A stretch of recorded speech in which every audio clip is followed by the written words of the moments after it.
G'day, Matt. How's it going? Very good, Connor. How are you? Very good, in fact. I've got a couple of boxes on the table. You do indeed. This is one of the first true, because we've done unboxings where I don't know what's going on, but this is a true. You get a true reaction out of me. From what I'm getting at. We have no idea what order came in. I don't specifically know what's in these, and therefore I've not given you any info about it. You haven't even given me a knife. There should be knives. Yeah, you got me. You got me. Here you go. Here's a knife. All right, what a gentleman. Thank you very much. All right, so I usually get a feel for where something's from based on packaging, but there's no giveaways here. I'm going to assume that it's international because it's not the iconic Perth Mint brown bag. But, ooh, nothing in it. Very nice. Sure? Yeah, let's double check because, yeah, there's definitely nothing in it. Yeah, nothing in that one. All right, so that one was a trick. Here we go. This looks to be, the Royal Mint.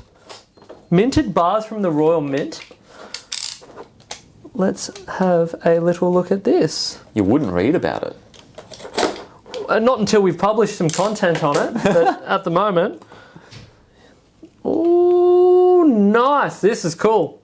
This is this is a minted 1 ounce Britannia bar. I have not seen these. I've only been working for Bullion Now for just over a year, but I've never seen a 1 ounce minted Britannia gold bar. And they look great. They've actually got like a reference to the lines that they have on the 1 ounce silver coin and the gold coin, and they've even got a little depiction of the waves down the bottom. That's actually really cool. That is amazing. I've not seen. So that's a Britannia, but that design on the front is not the usual Britannia that I've seen. Yes, that's right. So it's a different. I would go out on a limb and suggest it may be a different designer as well. Anne Jessup, who I don't think did the standard Britannia design. So a lot of mints have multiple designers, like the Royal Australian Mint have several designers on staff who do different coins and things like that. I imagine when you're producing that sort of volume of product, you need multiple designers working at any given time, but that's really cool. So these are the 1 ounce minted bars, which as I say, haven't seen before. I really like that design. So if you're looking for something a little different for your stack from overseas, that's not a coin but has a little bit of international flair. This is cool. Something a bit different. I would suggest these may be the same, but we'll have a look anyway because it wouldn't be the first time I've jumped the gun, made an assumption on a box, and been made to look like a goose. You're kidding. Have you ever, when you're unboxing something, unboxed it and it's just gone everywhere? You've just dropped it and it's made a mess? I was about to say no, but I realised that this could be my finest hour. This box is just not playing the game. Top level security on that box. It is indeed. Maybe I need to. Probably done it upside down. We might need a bit of an engineering degree to get through this one. I tried to open it upside down, Connor. The box defeated you. How do you feel? Yeah, like a goose. That's okay. It's only going to go on the internet, right? It's only going on the internet. You'll be fine. Yeah. Yep. This is why you'll notice that I typically leave it to Michael. It's just more of the same, just more of the 1 ounces. Exactly the same size and everything? Yep, 1 ounce. Ta-da! Beautiful. Could you explain to us what you can see in that design? Explain to us So it doesn't have the same level. So we often talk about security features, like in the coin side of things, whereas with a minted bar you have other aspects like the packaging and things like that are I imagine quite difficult to recreate, although this doesn't have, I'm not sure, but it may not have the tamper evident packaging, which is what the Perth Mint do. So you'll notice if the packaging is ever compromised, that's to say that if someone's tried to break it open, you'll see the word void appear all over the packaging. I'm not sure if these have the same function, but the bars also do have a serial number, which is quite popular for self-managed super funds or just anyone that likes to keep an accurate record of what they've got and keep the serial number attached to it as well. So That's pretty unique. Not everything has a serial number, does it? no, so particularly in bullion, when you're talking about things like the kangaroos, like the 1 ounce silver kangaroos or any of the generic bullion coins, there are no serial numbers or anything like that. It is purely, you don't even have certificates of authenticity and things like that, which frighten a lot of numismatic enthusiasts like myself. I like my certificates and all that kind of jazz, but you generally will not get that in bullion because all of those things contribute to a more expensive cost at the end of the day. So in order to keep that down, packaging is usually kept to a minimum with bullion products. Now, oh, this is a bit of fun. Bit of pass the parcel there. Yeah. Alrighty. Ooh. Alright, okay.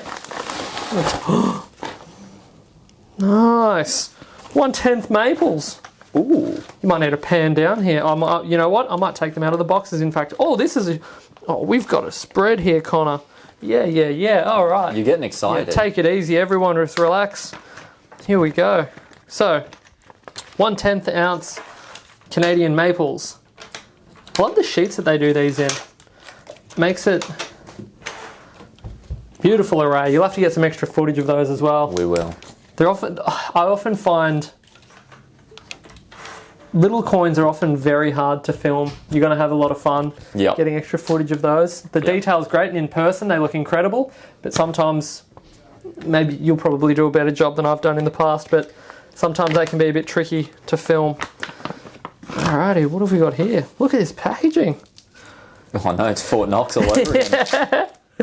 Well, it's good to know that they're secure in transit, because I suspect this has all come from overseas. So it's certainly got some mileage on it.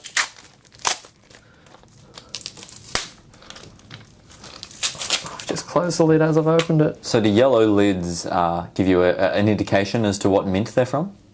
They do, and you'll also notice I don't know how well, if you'll get it on the camera, I'm aiming it the wrong way. That is the Royal Mint logo.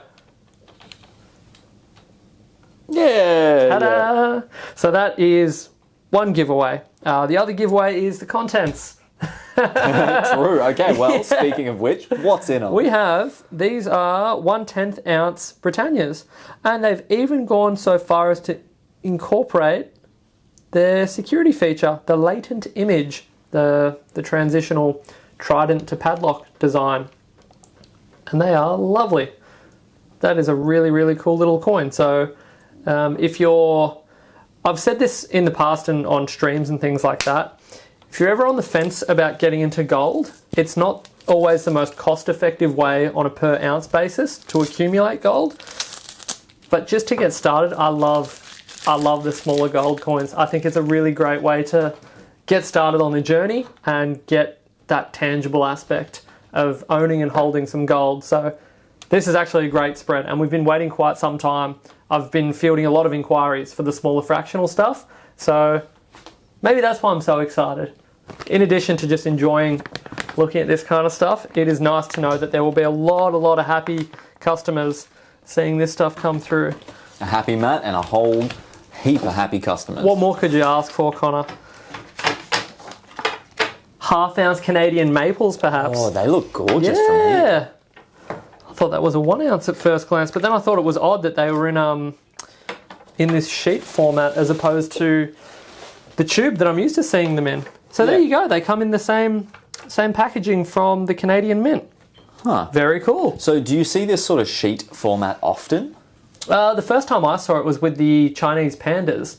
They are the 30-gram silver coins, and we've done videos on those in the past. They come in a large plastic tub style of packaging, and it's different. It's more rigid, I guess would be the term you would use, whereas this is a bit more like each individual coin is packaged, and in the full sheets of 30 with the pandas, each coin sort of rests in its little,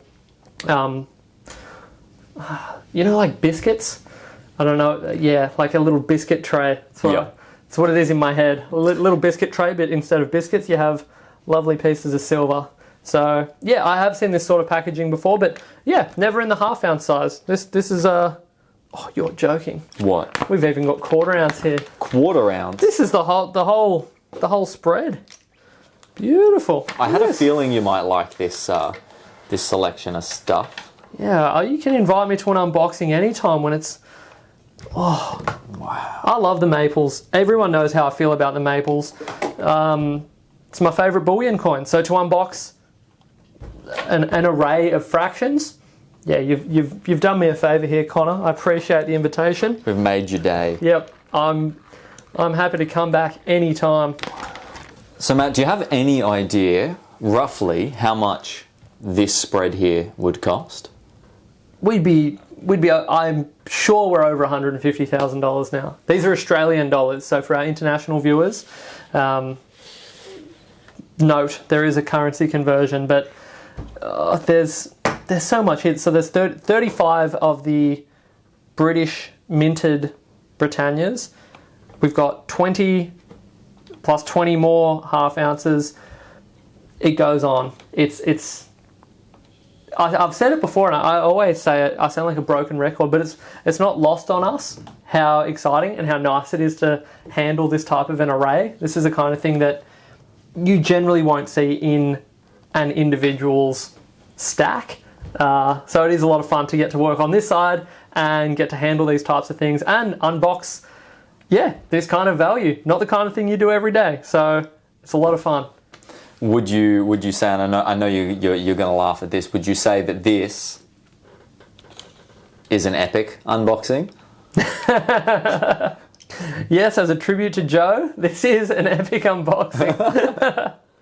Yeah, this is really cool. This is really nice. And it's good to have a little more variety. It's not, we're only talking two different mints here, the Canadian and the Royal Mint in the UK, but it is really cool to have some more fractional stuff in, and hopefully we just, it will keep it coming. It's a lot of fun, so yeah. Well, there you go. We got a heap of fractionals in. Thank you very much, Matt. No worries. Thanks for having me. It's been a pleasure.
Glove there if you need It's it. gross.